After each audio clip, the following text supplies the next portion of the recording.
Good evening दोस्तों, DPS Belsen के YouTube channel पे आप लोगों का स्वागत है। आज हम लोग शिवरात्रि पे आज देखेंगे कि शिव का जो महाशिवरात्रि आखिर ये क्यों है, इस पर्व के पीछे क्या मान्यता है, क्या धार्मिक मान्यता है, क्या पौराणिक कथा है और शिव बाबा का जो क्या कर्तव्य है। उनको देवों के देव महादेव कहा जाता है। उनमें क्या गुण है जिस गुणों के कारण पूरी विश्व की आत्माएं, जितनी भी आत्मा है वो शिव बाबा को देवों के देव महादेव, त्रिलोकीनाथ, त्रिकालदर्शी, supreme power, all mighty authority, क्योंकि तीनों लोग को तीनों कालों में उनसे बड़ा कोई नहीं है, इसलिए उनको जैसे हम देखते हैं कि कहते हैं कि ब्रह्मा देवताय नमः, विष्णु देवताय नमः, शंकर देवताय नमः, लेकिन शिव बाबा के लिए कहा जाता है शिव परमात्मनाय नमः। मतलब वो शिव परमात्मा, परम पिता, परम शिक्षक और सदगुरु है। तो पहला जो बाबा का गुण है, जैसा कि आप एक कैलेंडर देख रहे हैं, इसमें दिखाया गया है कि परमात्मा शिव ज्योति बिंदु स्वरूप।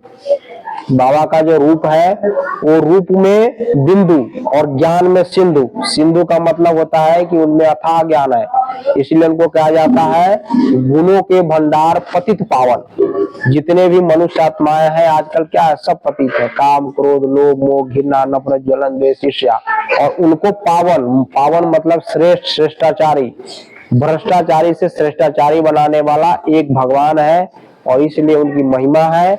पहला है बाबा का जो गुण है वो गुणों के भंडार है, दिव्य दृष्टि विधाता है, बिंदु रूप ज्योति स्वरूप है, काल के पंजे से छुड़ाने वाले हैं, सृष्टि के आदि मध्य अंत के ज्ञाता है, आनंद के सागर है, शांति के दाता है, दिव्य बुद्धि के दाता है, पतित पावन है, सदगति दाता है, सबके सुख के दाता है, मनुष्य सृष्टि रूपी झाड़ के बीज रूप है, कर्मों की गति को जानने वाले हैं, पत्थर बुद्धि को पारस करते हैं, ज्ञान अमृत के सागर है, सत्य चित आनंद स्वरूप है, परम पिता, परम शिक्षक व सदगुरु है, मुक्ति जीवन मुक्ति के दाता है, आनंद के सागर है, शांति के दाता है, सबके सुख के दाता है, नर से नारायण बनाने वाले हैं, पत्थर बुद्धि को पारस करते हैं, जीवन नैया को पार ले जाने वाले हैं। तो ऐसे बाबा को हम लोग कल महाशिवरात्रि के दिन,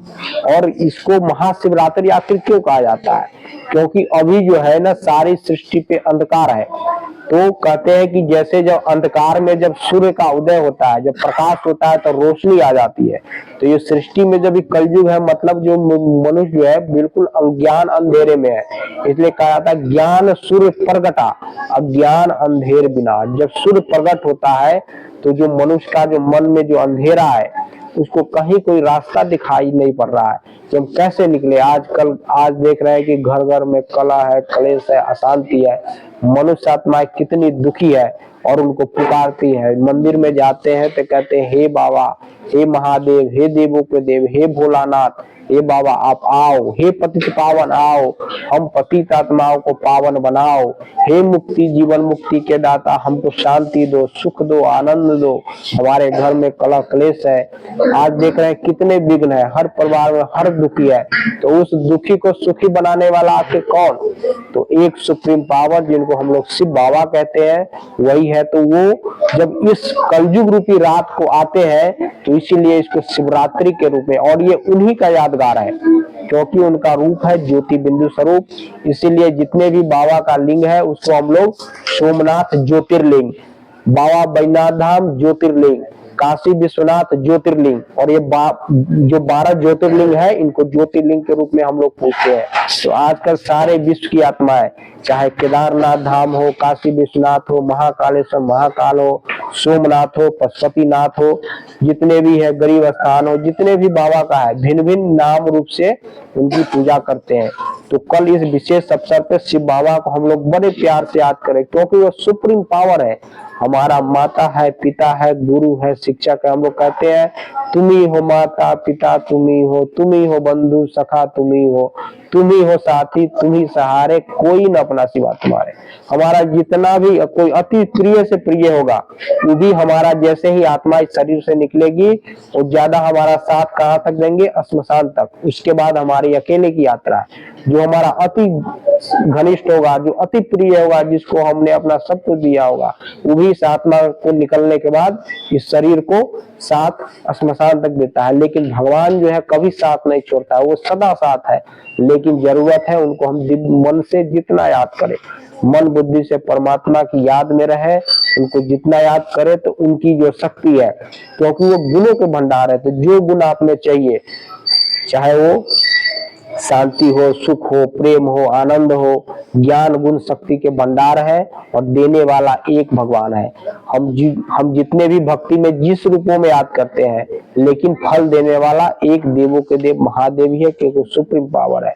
तो कल शिवरात्रि के अवसर पर हम लोग व्रत रखते हैं, उपवास रखते हैं, लेकिन जरूरत है कि हमें अपने विकारों का त्याग करना है, व्रत रखना है। हमें यह निश्चय प्रतिज्ञा लेना है कि धरत पर ये धर्म न छोड़िए। हमारा जो सत्य धर्म है कि सदा जीवन में श्रेष्ठ गुणों की धारणा हो, उस धर्म पे टिके रहना, और प्राण जाए पर वचन न जाए। तो जो हम प्रतिज्ञा करते हैं शिवरात्रि के दिन पे, ये प्रतिज्ञा करना है कि हम में जो हमारी आत्मा में जो बुराई है, जैसे काम है, क्रोध है, लोभ है, मोह है, घृणा है, नफरत है, जलन है, द्वेष है, ईर्ष्या है, वैमनस्य है, कटुता है, ये आत्मा में जो विकार कर गई है, ये बुराई, यही दुख का कारण है।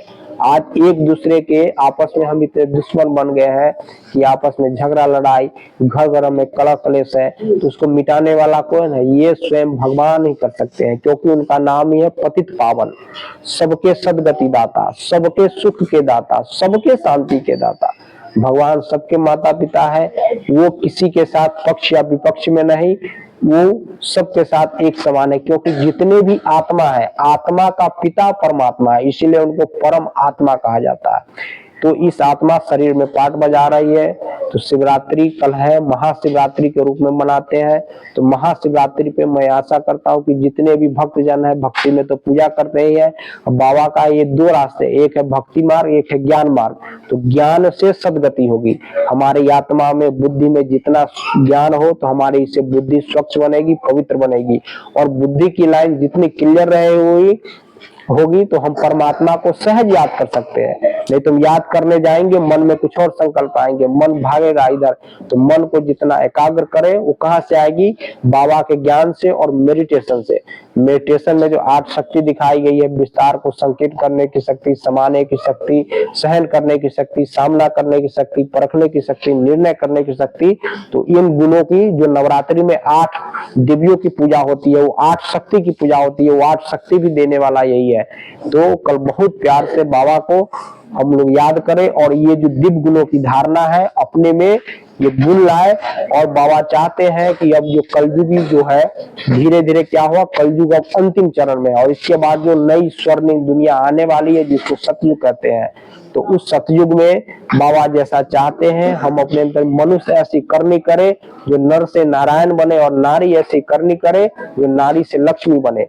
तो सतयुग में विश्व महाराजन श्री लक्ष्मी और विश्व महाराजन श्री नारायण और विश्व महारानी श्री लक्ष्मी, उनका राज्य होगा। तो उस पावन दुनिया जिसको वैकुंठ धाम, स्वर्ग धाम कहते हैं, उस श्रेष्ठाचारी उस पावन दुनिया में जाने के लिए हमें अपने मन को, चित्त जितना साफ होगा, सुंदर होगा, भगवान की याद उतनी ही रहेगी। अगर मन में मैल होगा, मन में गंदगी होगी, किसी के प्रति पर चिंतन होगा, किसी के प्रति निंदा होगी, तो क्या होगी?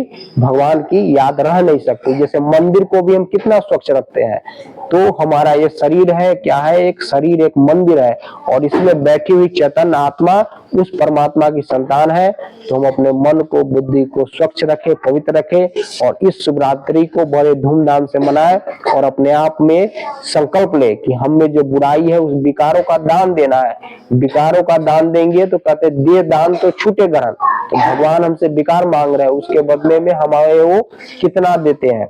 वो हमें सर्वगुण संपन्न, 16 कला संपूर्ण, संपूर्ण निर्विकारी, अहिंसा परमो धर्म, मर्यादा पुरुषोत्तम, जो भगवान की महिमा है। तो सतयुग में जो देवता घराना है, जिसमें 8 जन्म होता है, और सूर्यवंशी के नाम से जानते हैं, जिसमें श्री लक्ष्मी श्री नारायण का राज है। फिर जो है त्रेता युग है, उसमें राम सीता का राज है, और उसको चंद्रवंशी कहा जाता है। तो सूर्यवंशी चंद्रवंशी अगर बनना है, तो मन बुद्धि को स्वच्छ पवित्र रखना है। तो इसी शुभ भावना, शुभकामना के साथ जितने भी आत्मा है, जितने जीवात्मा है, उन सबको शिवरात्रि की ढेर सारी शुभकामनाएं। बहुत बहुत बधाई हो, बधाई हो, बधाई हो। कल के वरदानी दिवस में हम सब ये मिल करके ये प्रण करें कि अपने जो अंदर विकार है उस विकारों को दान देना है, और जो दान एक बार बाबा को दे दिया, जैसे क्रोध आपने दे दिया तो क्रोध नहीं करना है, लोभ दे दिया तो लोभ नहीं करना है, और धीरे धीरे अपने संस्कार को पवित्र बनाना है, अपने जीवन को स्वच्छ बनाना है। योगी बनो, पवित्र बनो, यही हमारी शुभकामना शुभ भावना है। और करण करावनहार जो है शिव बाबा है वो करा रहे हैं। तो जब भगवान कराते हैं तो होना ही है, लेकिन जो 100% रहेंगे, जो निश्चय बुद्धि विजयंती और संशय बुद्धि विनशंति, तो जिसमें निश्चय में विजय है, हुआ पड़ा है, तो निश्चय के साथ दृढ़ प्रतिज्ञ रहे। तो इसी के साथ मैं इसको आज के एपिसोड को यही समाप्त करता हूँ। फिर दूसरे एपिसोड में हम लोग एक नए चैप्टर नए टॉपिक के साथ आएंगे। ओके।